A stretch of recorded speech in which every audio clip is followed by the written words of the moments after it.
From Yuma to San Luis to El Centro and the Imperial Valley, this is ABC5 News.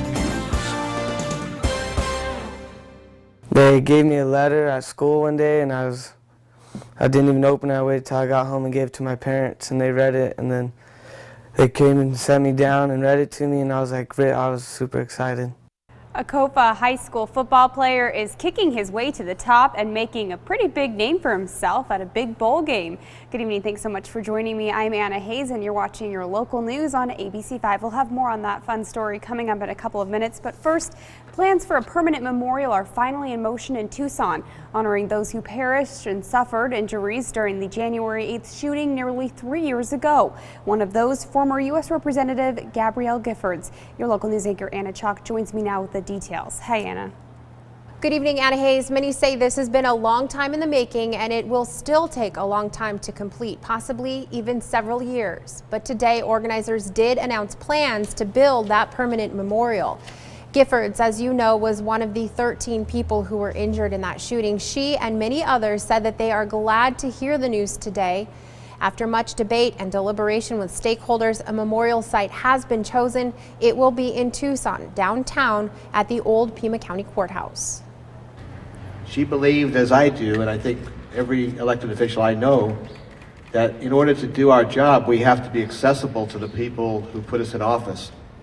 We need to hear from them personally. And that's what that morning was all about. And then just 11 minutes after 10, the world changed for all of us who were there and many more who weren't there. There are at least 3 purposes envisioned for these artifacts. Some will be preserved in a public archive for future research purposes. Some of the more common objects and materials will actually be incorporated into pieces of art.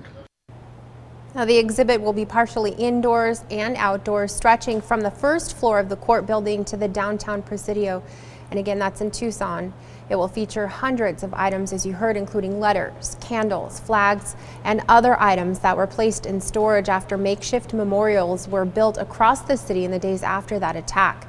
And Anna Hayes, it is hard to believe that shooting happened 3 years ago on Wednesday, and undoubtedly we'll have plenty of stories to bring you with those solemn ceremonies that will, of course, be happening across the city. Back to you.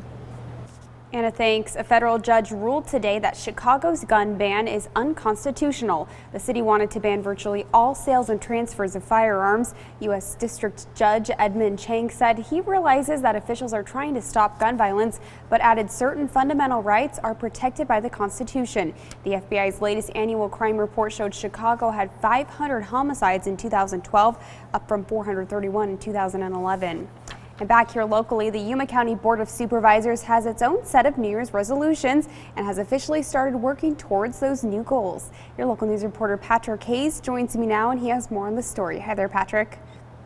Anna, each new year, the Board of Supervisors uses a county-wide strategic plan to list its objectives. The board adopted the plan today at its regular meeting. This year's program is designed to run through 2018, but it will be changed each year depending on the needs of the county. I spoke to the County Administrator, Robert Pickels, about what goes into making this very important plan. Strategic planning is all about prioritizing how we want to use those dollars, making sure that the tax dollars, the resources that the county receives are used wisely. The county-wide strategic plan includes 5 goals that touch on topics like county resources, customer satisfaction, economic development, public awareness, trust and participation, and safety. Pickels is proud of this year's arrangement. Or be more realistic about what we can accomplish with the resources that we have. So it's important that we go back and take a look at the strategic plan periodically and take action like we did today to modify it and make sure that it's appropriate for our current needs. At this morning's meeting, one resident asked that future plans include developing Yuma into a bike-friendly community. The national bicycle industry contributes an estimated $133 billion. That idea will be one of many things the board will address when writing next year's plan. Well, we always try to be as inclusive as we possibly can when we talk about how we're going to use our resources. We want the public to know what we're doing, what kind of programs the resources are being applied to. It's important to note that this is not a financial plan, but rather a list of goals. The complete document is available online at yumacountyaz.gov. Anna, back to you. Patrick, thanks. We came to know him as a world-famous martial arts expert, hero of the silver screen. Now, Steven Seagal is front and center once again, starring in a reality series, Steven Seagal, Lawman, Maricopa County. The actor is considering taking on a new role as well. I'll get to that in just a second, but first, not everything on his Reelz Channel TV show went as planned. After a high-profile raid on a suspected cartel member's home, critics slammed Seagal and Sheriff Joe Arpaio, saying they staged the event for the cameras. Dozens of officers were involved in the operation, which resulted in a single arrest for organized cockfighting. Seagal said the show of force, including use of an armored vehicle, was justified. Now, 2 years after the raid and a failed lawsuit by the man convicted of felony cockfighting, Seagal has made his home here in Arizona. He says he feels strongly about immigration issues and is considering a job that could impact the process. Joe Arpaio and I were talking about me running for governor. I suppose I would remotely consider it, but probably I would have a lot more other responsibilities, that may be more important to address. The people of Arizona will elect a new governor come November. Now to that extreme weather. They're calling it the polar vortex, and it is on the move. 140 million Americans facing wind chills below 0 degrees, breaking records from Chicago to Tulsa. So how low will these temperatures go and how long will it last? ABC meteorologist Ginger Z has more. Life-threatening, school closing, record-breaking cold. That's incredibly cold air in western Iowa. We've got brutal cold everywhere you go. Still going to feel like 25 degrees below zero.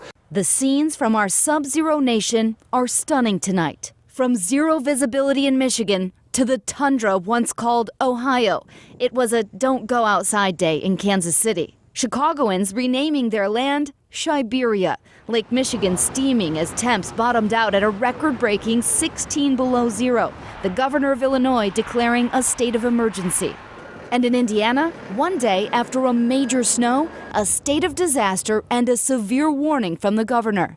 If you can stay in today, stay in all day today. Records broken as far south as Texas. And look at these frozen spectacles in Georgia. Atlanta today, colder than Anchorage, Alaska. And it's all brought to you by a pool of cold air, sometimes referred to as the polar vortex. It's an upper-level low-pressure system that circulates around the North Pole.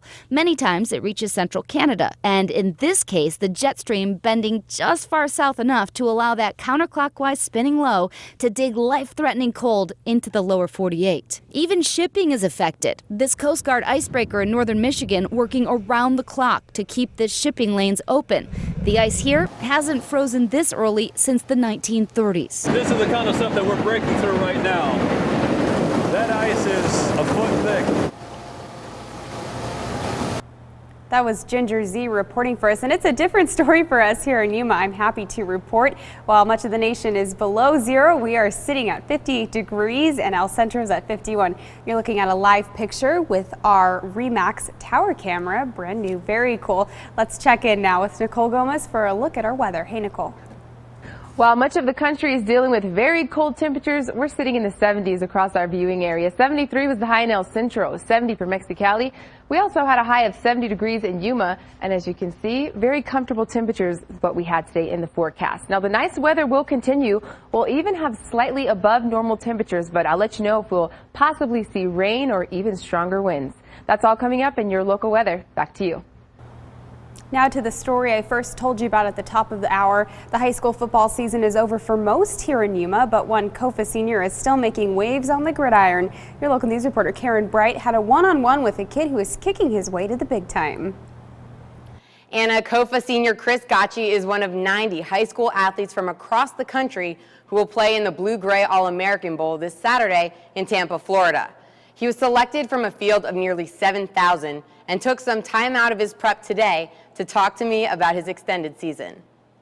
I had to go to a combine up in Phoenix, and then I did real good at that one, and then they wanted me to go to the one in Nevada. So I went over there in that one, and I did pretty good in that one too, I guess, so I made the All-American team. Chris was invited to participate in combines over the summer based on his stats.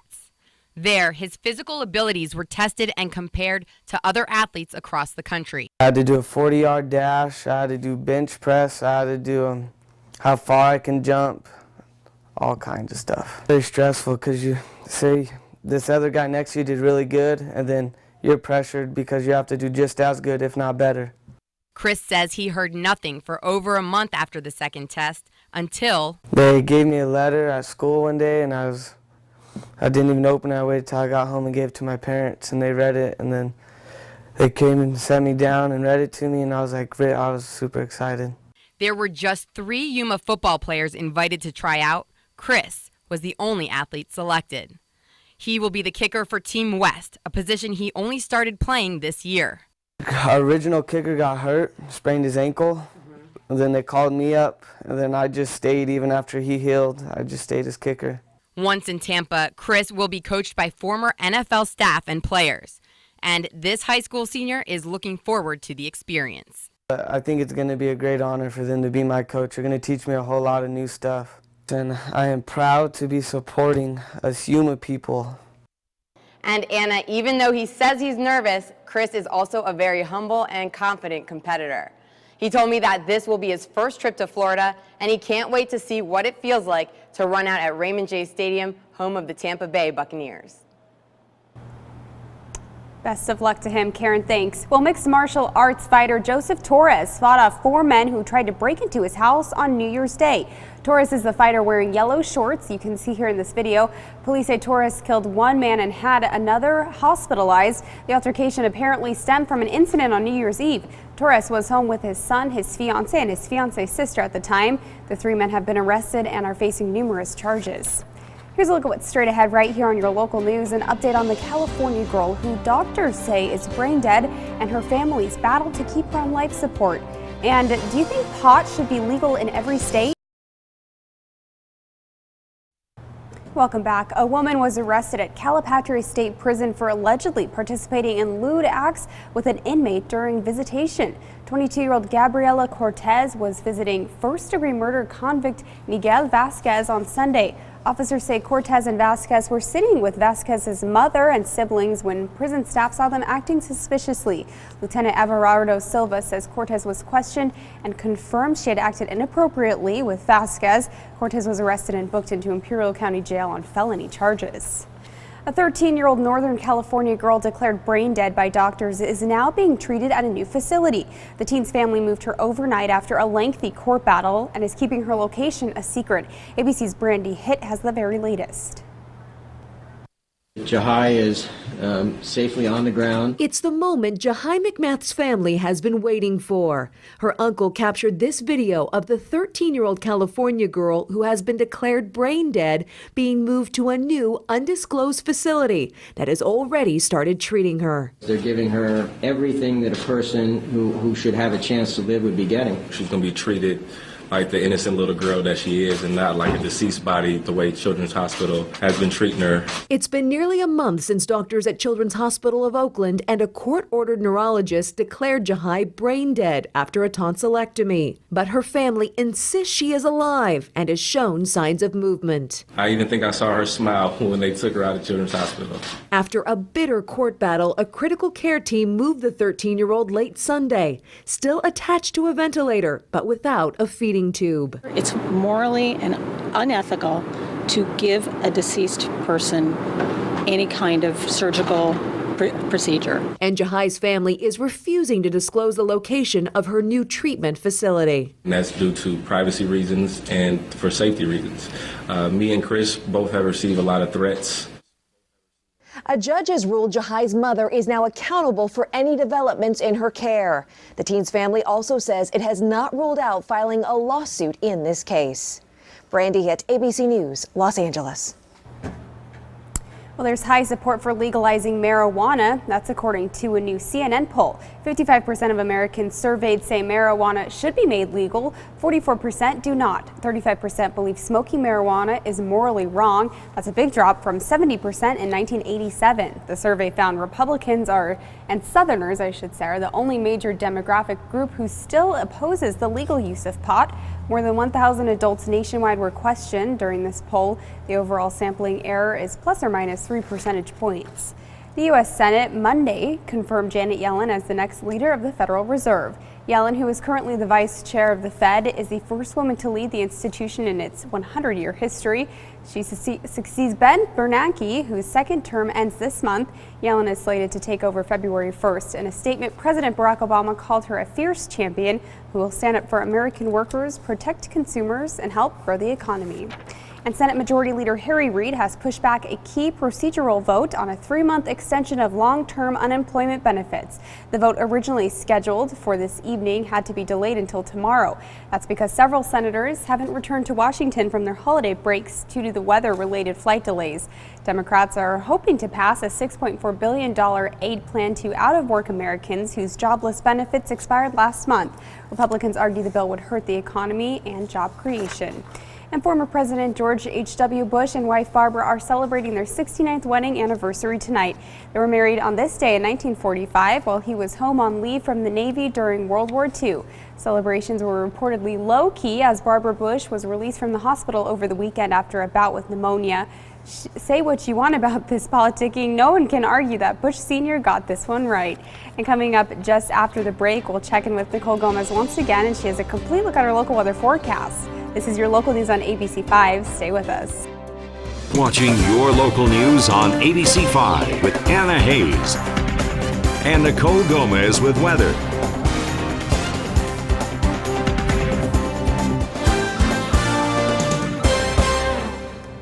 Welcome back. Let's check in now with Nicole Gomez to get a complete look at our local weather forecast. Hi, Nicole.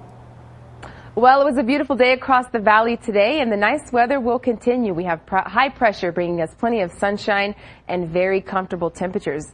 Today, much of our area hit the 70s, so that's good news. A very nice start to our work week. So here is our future track model. 10 o'clock tonight, notice most of the wet weather is well to our north, and most of that cold weather is well to our east. So notice our future track model. We're also seeing those clouds well to our north as well, but we will continue to have mostly clear skies into tonight and tomorrow. Now, we will start to see those clouds move in to some areas of Arizona, but for the most part here in Yuma, we won't see those clouds start to roll in until about Tuesday night. As far as tonight, it will be nice, but it will be cold as well. 41 for Brawley, 42 for Calexico, only 36 for Imperial, 39 for Blythe, dropping down to the 30s for Welton, and 40 degrees for San Luis. Very nice day tomorrow in store. 69 for San Luis, 73 for Imperial, 71 Mexicali, 72 for Calexico. Expect mostly sunny skies, and 69 will be the high tomorrow for Welton. We'll drop down to 45 degrees tonight with mostly clear skies and winds at 5 to 15 miles per hour. And for tomorrow, again, another day full of plenty of sunshine and a high of 71 and calm winds at 5 to 10 miles per hour. So as you can see, we'll keep rain and strong winds out of the forecast at least until tomorrow. 38 degrees is the low for El Centro with a high tomorrow of 73. And mostly sunny skies. Here's your day planner for tomorrow. We'll start out with chilly temperatures in the 50s at 9 o'clock. Comfortable by lunchtime, 66.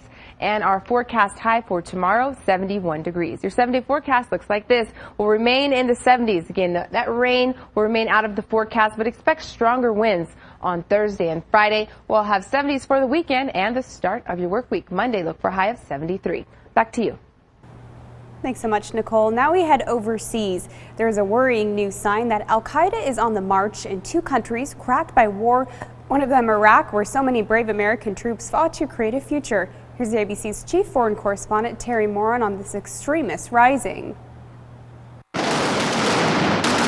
Fierce fighting raged on the outskirts of Fallujah today, Iraqi troops blasting their way down the streets. After a decade of U.S.-led war to plant democracy in Iraq, much of Fallujah has now fallen to al-Qaeda.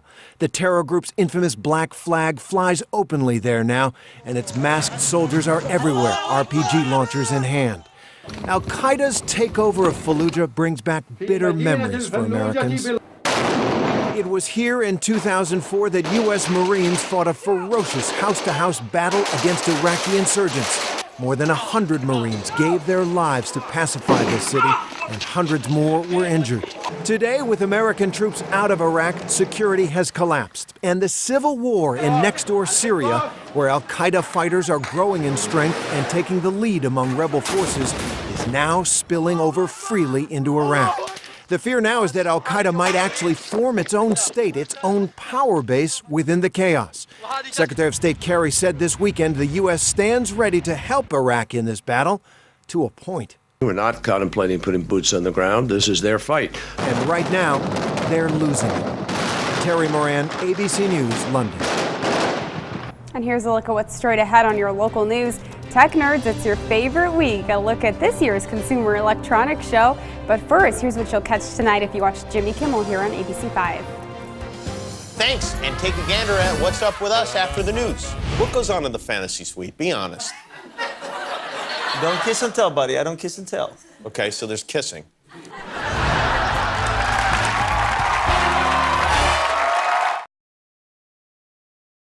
Thanks so much for coming back with us. We now know the origin of a once mysterious crop circle that appeared last month in California. No, it's not the work of aliens, just marketers. A microchip company came forward last night at the Consumer Electronics Show in Vegas. They admitted to the scheme. The company says it hired a marketing team and experienced crop circle makers to produce the odd image. They then placed anonymous calls to local TV stations, hoping to generate a little bit of publicity.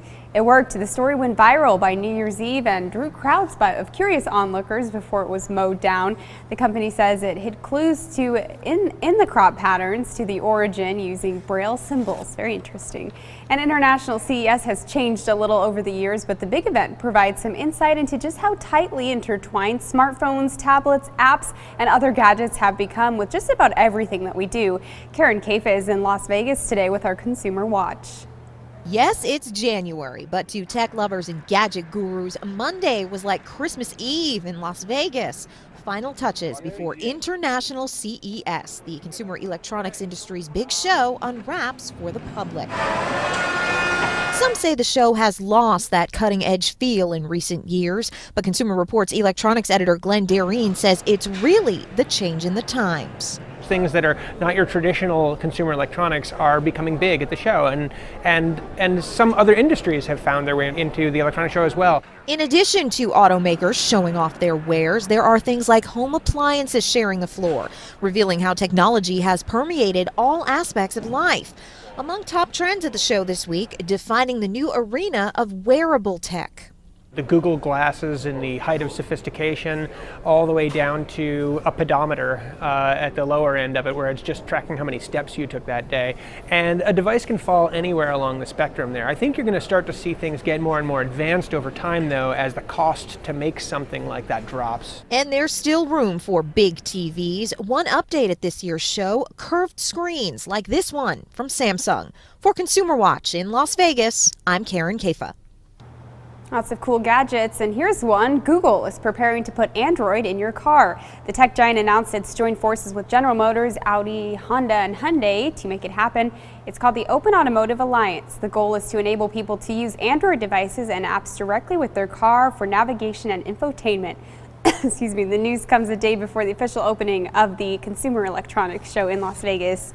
And we're just 6 days into 2014, and while you may be getting used to writing that new year on your checks or email, there may be parts of you that wish it was still 2013. This year your money isn't going to go quite as far as it used to, like when the price of a first-class stamp goes up from 46 cents to 49 cents. That's going to happen later this month. It's the largest increase in years. One way to put off the pinch is to stock up on forever stamps before the price increase January 26.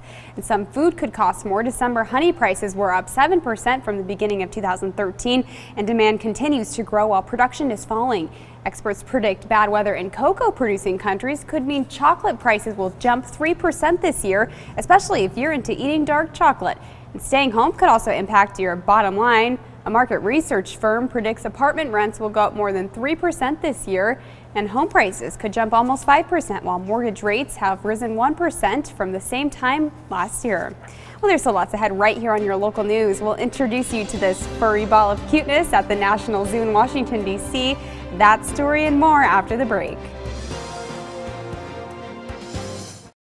So I said, this is by doing what they're trying to have a connection and open the doors, you know, for people to come here and say, hey, North Korea is not bad. You know, the marshal is actually trying to change this country in a great way. Former NBA star and legendary bad boy Dennis Rodman is back in North Korea on what he calls a charity mission. This time Rodman brought along some of his NBA friends. former All-Stars who will square off against a team of North Koreans. The game will be played on Wednesday, the birthday of North Korea's leader Kim Jong-un. Rodman said it will be a gift for Kim, whom he calls the Marshal. He also said proceeds from the exhibition game will go to a North Korean school for the deaf. Giant panda cub Bao Bao is getting ready for her public debut. The panda cub met the media this morning at the National Zoo as a test run. She climbed around for a while before ducking behind a rock. Bao Bao is scheduled to make her public debut at Smithsonian's National Zoo on January 18th, but zoo officials warned for the first few weeks she may not be on exhibit for long periods of time. Too cute. And today is Three Kings Day, or Dia de Reyes. This day is formally the feast of the Epiphany on the church calendar, or the 12th day after Christmas. That's when the Magi arrived bearing gifts for baby Jesus. Tens of thousands of people lined up in downtown Mexico City over the weekend to taste the gigantic Three Wise Men pastry that was passed out for free. The bread wrapped around the square and measured almost a mile and weighed nearly 700 pounds. To many in Latin America, the 12th day of Christmas, or Three Wise Men Day, is just as important as Christmas, with families gathering to eat the festive bread and to exchange gifts. According to Christian tradition, the January 6th marks the visit of three wise men bearing gifts for baby Jesus. Thanks so much for joining us tonight. We hope that ABC5 News is your choice once again tomorrow at 6/5 Pacific. Remember to check me out on Facebook. Head to facebook.com/AnnaHayesTV. Jimmy Kimmel is coming right up, so stay tuned for that and have a great evening. We'll see you tomorrow.